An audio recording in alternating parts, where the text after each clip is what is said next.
Hello, welcome back to our channel. If you're new, welcome.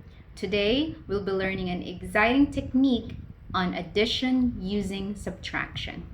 In this example, 63 plus 39. The first step is to select the number closest to a round number and modify it as shown. In this example, 39 is closest to 40, which makes 40 minus 1 equals 39. Step 2, add the round number 63 plus 40, which makes 103, then subtract the difference.